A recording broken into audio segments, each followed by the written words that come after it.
La CNACIM, Chambre nationale des agents commerciaux en immobilier, vous parle sur Radio Imo.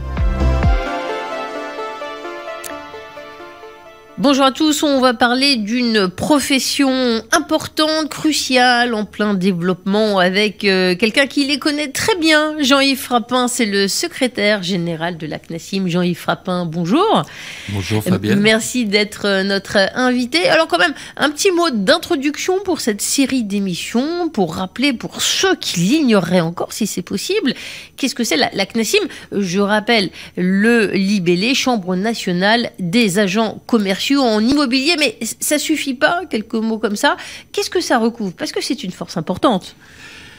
Oui, c'est une force importante puisque depuis 2006, le statut a vraiment été reconnu par l'article 4 de la loi Hoguet, qui dit que à partir du moment où un négociateur n'est pas salarié d'une agence immobilière, il a l'obligation de s'inscrire au registre spécial des agents commerciaux. C'est donc un agent commercial, c'est donc un travailleur indépendant avec le statut de profession libérale. Il est soumis au BNC, bénéfices non commerciaux, et il doit exercer son activité au nom et pour le compte d'une agence immobilière, mais en toute liberté d'action, si ce n'est bien sûr le devoir de loyauté et le devoir aussi réciproque d'information, puisque toute organisation, on doit échanger. Ouais. Alors la CNACIM a été fondée en 2004, fin 2004. À quel moment avez-vous rejoint d'ailleurs l'aventure ? Écoutez, ça a été très simple. Il y a eu 2 arrêts de Cour de cassation en 2004 qui ont dit que les négociateurs indépendants ne pouvaient pas bénéficier du statut de l'agent commercial.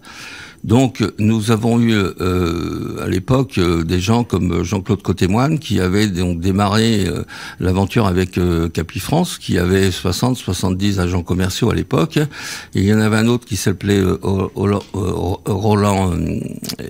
Ça va vous revenir. Ouais, ça, qui avait monté Ilimo. Et donc, les préfectures, puisque c'était les préfectures à l'époque qui délivraient les habilitations professionnelles, ne pouvaient plus leur délivrer. Donc l'expansion de ces agences immobilières avec des mandataires était complètement bloquée.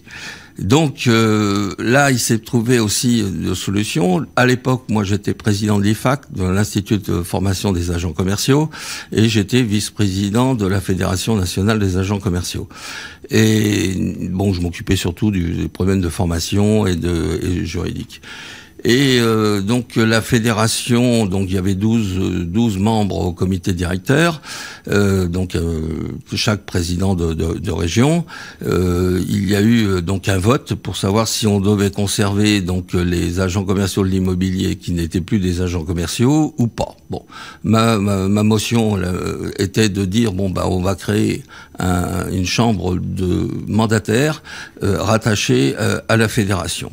La voix du président, donc 6 pour 6, la voix du président étant prépondérante, donc ils ont été virés. Et c'est à la suite de ça, donc avec un agent commercial qui était un agent commercial en immobilier, Jean-Philippe Guillard, tous les deux, nous avons créé la CNACIM le décembre 2004. Nous sommes battus, bien sûr. Nous avons créé le contrat d'assurance responsabilité civile professionnelle et le RCE, parce que ça n'existait pas, et l'agent commercial, en étant indépendant, risquait de perdre sa maison s'il était condamné pour une faute quelconque qu'il avait commise. Donc nous avons créé ce contrat-là qui depuis est rendu obligatoire par la loi Allure de Madame Duflot. Et puis, nous sommes battus. Et puis, écoutez, le 13 juillet 2006, lors d'un amendement pour l'article 97 de la loi LENL, cet article qui disait que à partir du moment où une personne n'est pas négociateur salarié d'une agence immobilière, Et c'est à la suite de ça, avec le digital, qu'on a vu fleurir tous ces réseaux de mandataires, les premiers. Donc c'était Capifrance, c'était Optimum, ça a été Propriété Privée et d'autres bien sûr. Comment Malik Belgelan est arrivé donc en mai 2008 avec Jérôme Savin, ils ont créé IAD qui est aujourd'hui la plus importante agence immobilière de France puisqu'ils ont 13 000 agents commerciaux, sans compter l'Espagne, l'Italie et puis d'autres, le Mexique, je crois. Voilà.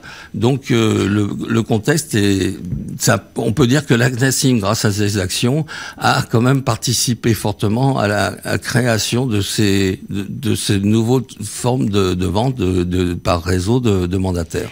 La deuxième action que nous avons menée, c'est que en 2008, quand Monsieur Novelli a sorti son projet de loi sur l'auto-entrepreneur, les métiers de l'immobilier en étaient exclus.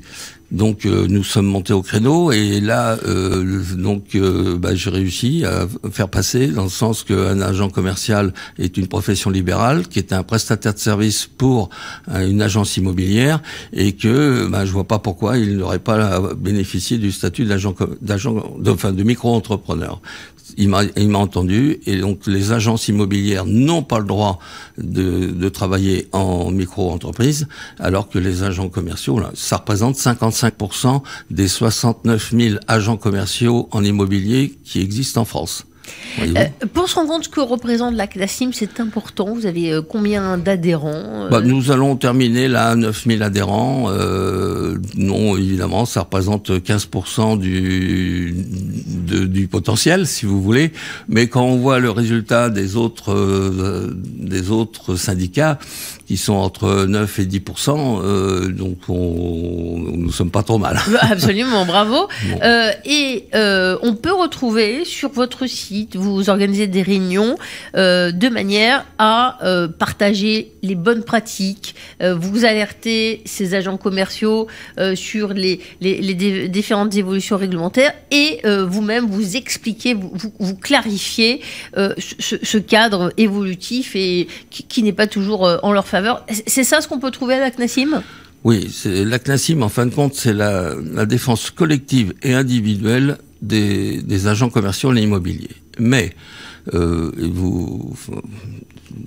beaucoup d'agents immobiliers me questionnent aussi pour éviter qu'ils fassent des erreurs. Bien sûr.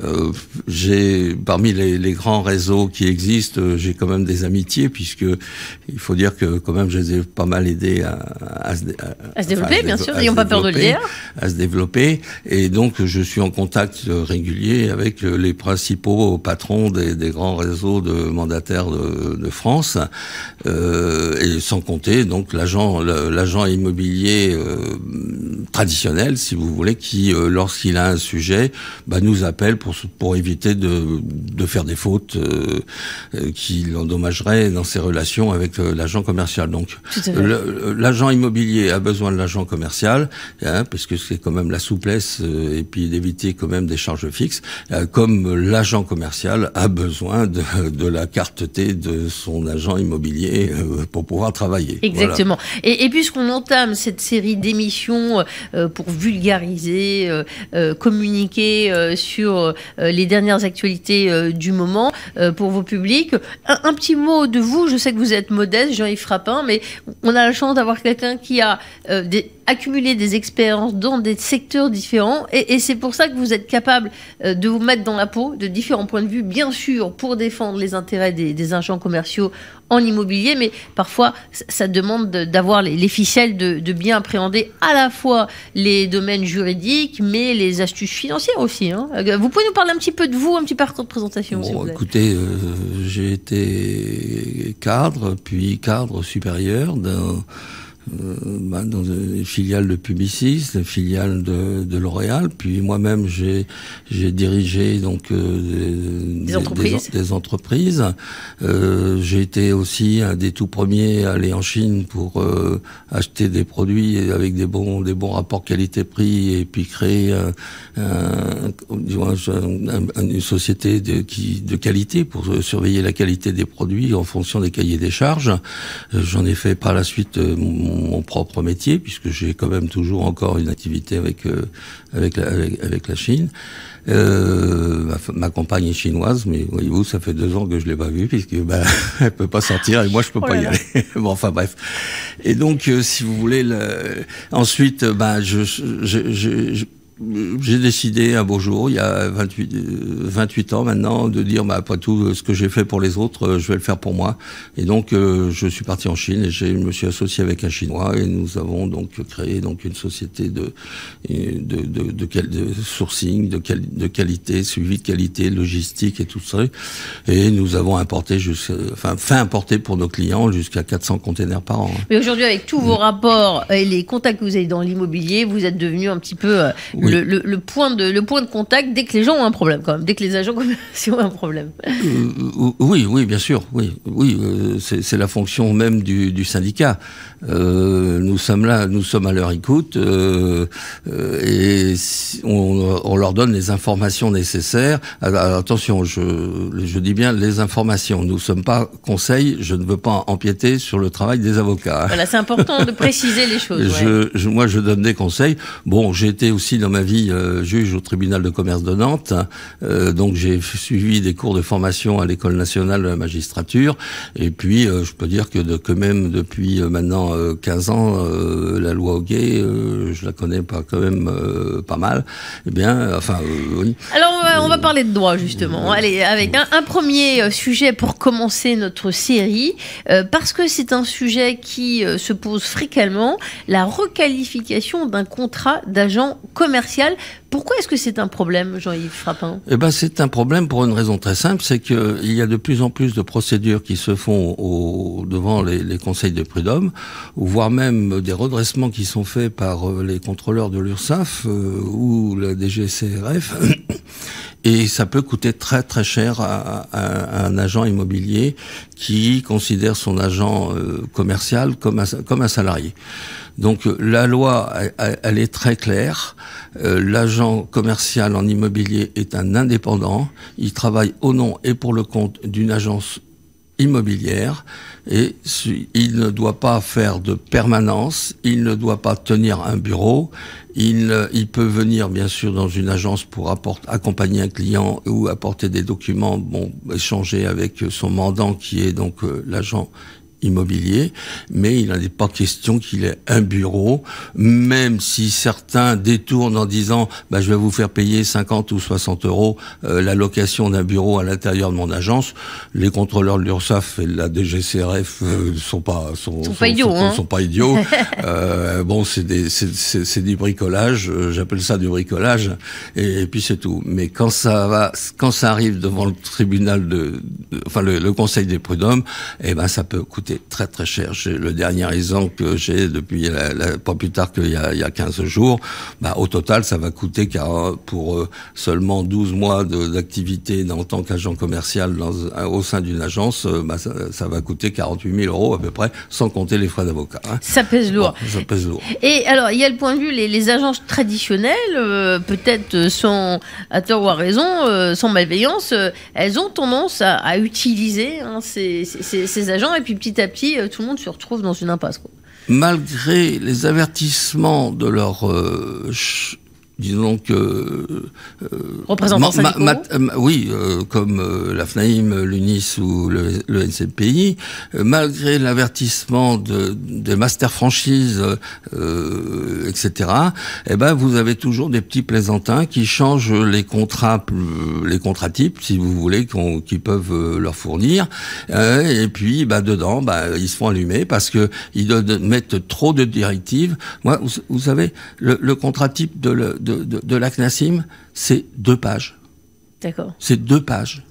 Et on se retrouve souvent avec des contrats qui font une vingtaine de pages, avec des non-sens et des contredits dedans, qui fait que automatiquement, ça alimente les conseillers prud'homaux qui disent, attendez, regardez, vous avez dit ça, vous avez fait ceci. Le mieux est l'ennemi du bien. Il vaut mieux 2 pages, finalement. Exactement. C'est déjà un premier conseil. À partir du moment où on met dans un contrat, il faut respecter la loi Hoguet, il faut respecter la loi sur les agents commerciaux, c'est-à-dire les articles 134.1 et 134.17 du Code du commerce, qui est donc d'ordre public, comme je rappelle que le terme agent commercial est d'ordre public européen. C'est une directive de décembre 86, comme l'agent immobilier est aussi d'ordre public. Bon. Oui, je ne sais pas si une définition, on va en parler tellement, des agents commerciaux, ça paraît évident, mais peut-être que ça obéit, ce statut, à des critères très précis. Est-ce que vous voulez les rappeler ? Je vous dis, c'est les articles 134.1 à 134.17 du Code du commerce qui sont très clairs dans les relations entre un agent commercial et son mandant, ainsi que l'article 4 de la loi Hoguet, 6 et 9 de la loi Hoguet, et à partir de là, tout est clair. C'est vrai. Et vous avez des gens qui transgressent en voulant imposer leur diktat à des professions libérales qui sont des travailleurs indépendants. Voilà.